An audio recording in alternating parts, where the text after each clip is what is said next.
The Irish dairy industry is growing rapidly. Processors, farmers and marketeers are investing huge sums of money. We've toured the country to see exactly what is happening. Aidan, why are dairy farmers increasing cow numbers? 3 reasons. Firstly, there's a potential to make good profit from milking cows. Secondly, quotas are gone so farmers can expand. And there's a better income potential for milking cows compared to other agri sectors. And also, some existing dairy farmers are increasing cow numbers in order to streamline their workload. In what parts of Ireland do you see real increases in cow numbers? All over really, but concentrated in the south and the east, where between 50 and 60% increase in milk sales in this region due to extra cows and more milk yield per cow. What about the future? Do you see further cow numbers increasing? Yes, I think we will. We're already seeing a 6% increase year on year in dairy calf births, plus cows are lasting longer due to better herd health and fertility. Patrick is a 600 million litre cross-border dairy cooperative formed from the merging of Town of Monaghan Co-op and Ballyrashane Co-op in Northern Ireland. Most of our milk is in Northern Ireland, but we have a substantial amount of milk that we take from our members in the Republic of Ireland, principally in Monaghan and Cavan. Lakeland Dairies is a farmer-owned co-op. It processes 1.2 billion litres of milk across 2 jurisdictions. Half of the milk is processed in Northern Ireland and the other half is processed in Southern Ireland. We buy milk from 2,400 dairy farmers across Northern Ireland and Southern Ireland. The seasonality of our milk pool is quite good, so on average our pig to trough ratio in the business is about 2.73 to 1. Dale Farm, first and foremost, is a farmer-owned cooperative. We've got 3 milk pools, one across Northern Ireland, one in southwest Scotland and one in the Lake District in England. Our milk pool would be about 850 million litres. We would have a mixture of autumn, spring and all year round dairy systems, which culminates in a milk pool peak to trough ratio of 1 to 1.4. Glanbia Ireland is one of 3 large joint ventures within the Glanbia Group. Glanbia Group has a milk pool of 6 billion litres and produces over 550,000 tonnes of cheese globally and is the largest manufacturer of whey protein isolate in the world. Of the 6 billion litres in Glanbia Group, Glanbia Ireland processes 2.4 billion litres. That's about 30% of the milk pool in Ireland. I'm Aaron Ford, the CEO of Arriva Cooperative. We're a globally focused agri-business cooperative headquartered here in Sligo, owned by 10,000 farmers. We have a milk pool of around 400 million litres. That's grown by 7% in 2017. We collect milk in 14 counties, from the top of Inishowen and Donegal down to South County Galway, from Mullingar in the east over to the Erris Peninsula in the west. We have got a new processing capability that enables us to process all of our own source milk for the first time in many, many years. We can make it into a wider range of products, and a lot of these are new emerging opportunities in the markets that we serve. We're also working alongside Chagas, University College Dublin and some other feed companies in trying to improve the overall yield from our dairy herd. There are 2 strands to the Lakeland Dairies business. There's the food ingredients side of the business and there's the UHT food service side of our business. The future is good on the powder side, the future is good on the casein side, the protein side and on the butter and cream side of the business. So dairy is in fashion and that piece is positive. The ready to drink products that we have, the flavoured milks, frozen yogurts, those are areas that we are growing and developing along with our mini pack butter range, etc., which is going to fast food, quick service, hotels, restaurants, that section of our business. We've a reasonably extensive range of dairy products, from branded liquid milk under the Dale Farm brand. Yogurts, we have 2 brands in operation, one in Northern Ireland, one in Scotland. We're quite a sizable cheddar business. We've got a 55,000 tonne cheddar facility here in Northern Ireland, predominantly retail focused, and with the whey stream we're focused on WPC 80 into sports nutrition. We have a butter and spreads business, again heavily branded. We have a desserts business, and we also do a small amount of dairy powders. Glanbia Ireland has a very broad range of products. We produce 11 primary dairy products and we have invested in almost all those products over the last number of years. Our biggest investment was in our flagship Bellevue facility, which is an infant nutrition facility. It processed over 500 million litres in the past year and produced over 65,000 tonnes of dairy powders. Our recent investment history, going back a bit in 2006, we added a second drying plant to the site there. We added a biomass energy solution in 2013. We are currently undergoing a 5 million GMP investment to upgrade the fabric at the site. A new drying capability and capacity investment is underway as we speak, and that will come in at around 19 million. In our Killygordon site over the next 2 years, we'll invest around 6 million in capability and capacity upgrades, particularly with a focus on energy efficiency. The biggest issue facing us, and indeed facing a lot of the dairy sector, is the Brexit issue. But we believe we've got pretty robust plans in place to deal with whatever eventualities do arise. At the moment, that's quite hard to pinpoint, but we are planning for, as they say, planning for the worst and hoping and expecting a lot better than that. Our 5,000 milk suppliers have indicated that they will increase their supplies by 30% up to 2020. And Glanbia has communicated that it will invest between 250 and 300 million to achieve that without recourse to any contributions from our suppliers. So we'll be a 500 million litre milk business by 2022. That's based on a survey of our suppliers in 2016, and we have a high degree of confidence in that. We've had 80 new entrants also over the last 4 years. We expect a similar number over the next 5. The current investments we have will enable us to process all that milk, and our purpose and our journey over that period is to add more value to the litres we get.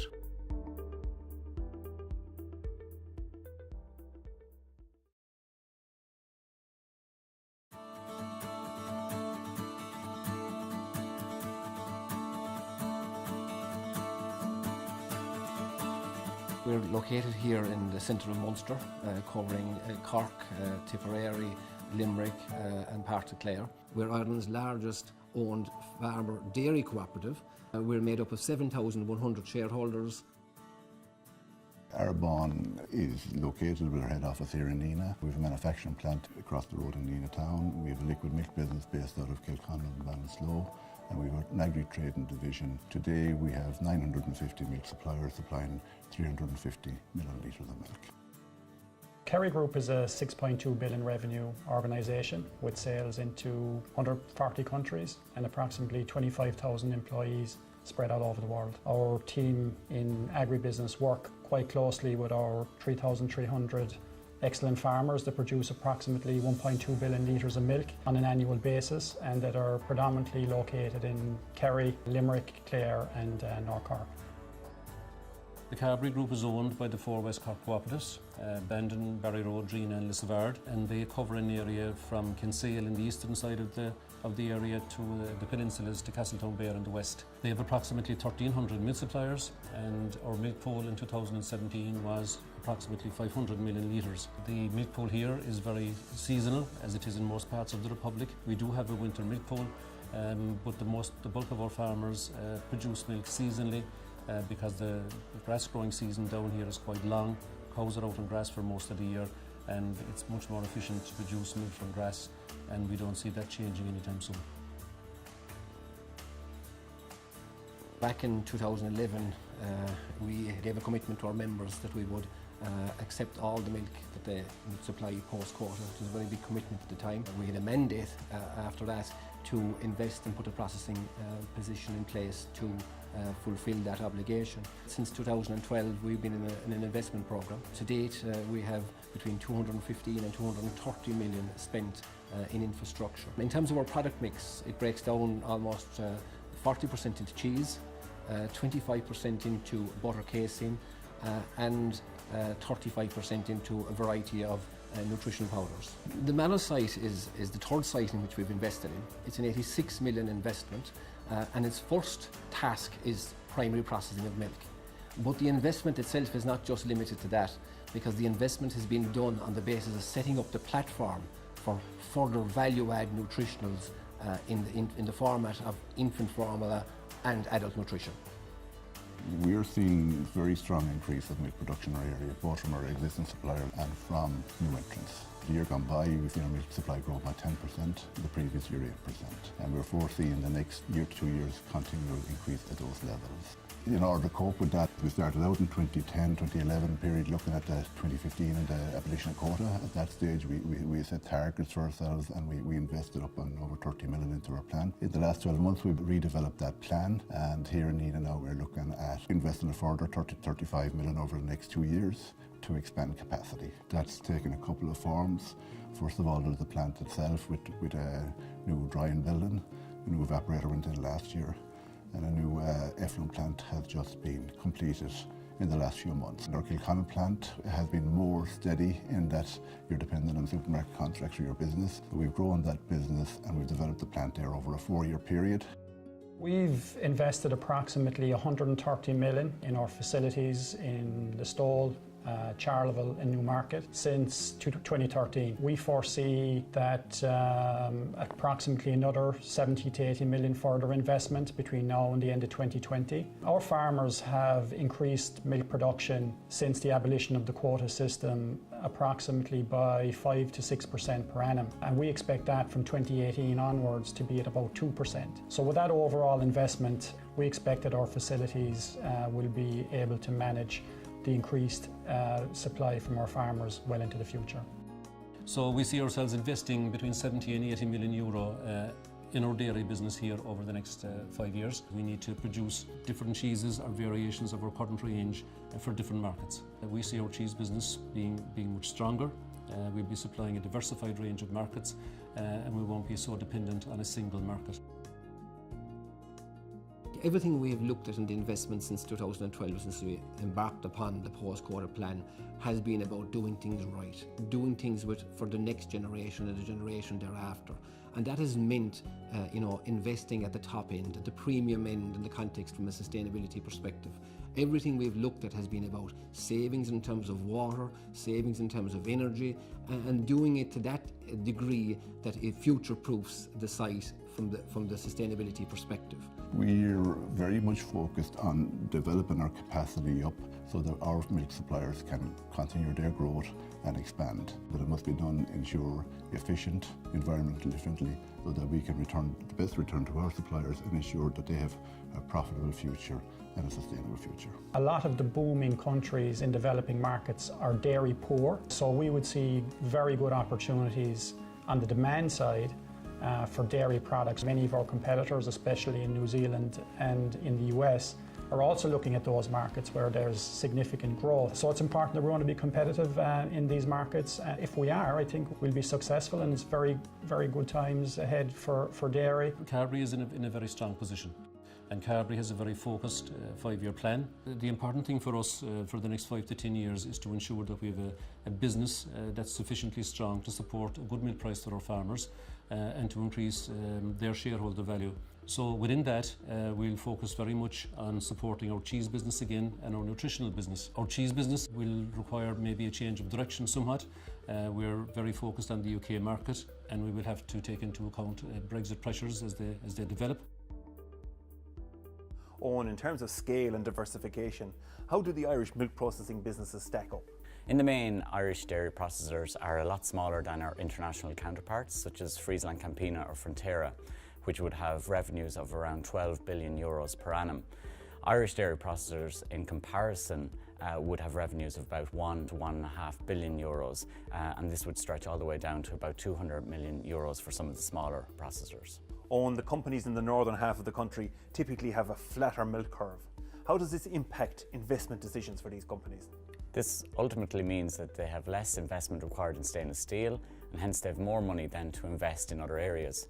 It gives them more flexibility around product and allows them to have more money to invest in innovation. In the south, Kerry Group are getting closer to the infant formula market, and we see Carberry continuing along the journey of flavours and ingredients. Are these businesses returning higher margins? Well, globally, dairy processing is a 2 to 3% margin business. And these businesses that you've mentioned have invested significantly outside of primary dairy processing in businesses that are returning significantly higher margins in the low teens. So these are ultimately providing greater profits to the businesses, and these profits are flowing back to farmers. Can you briefly explain how Irish dairy product is sold globally? 60% of Irish dairy exports is handled by Ornua, who has the remit to market Irish dairy exports abroad. The balance 40% is handled by the individual dairy processors who have set up international trading and sales teams abroad. It's clear from the management of the Irish dairy companies that Ireland Inc. is producing more milk and going to produce even more milk in the future. Does more milk automatically mean higher profits, higher revenues, and hence more successful Irish companies?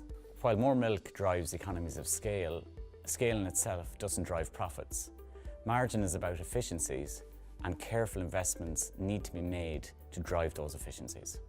For the first time in over 30 years, the Irish dairy industry, north and south, is growing.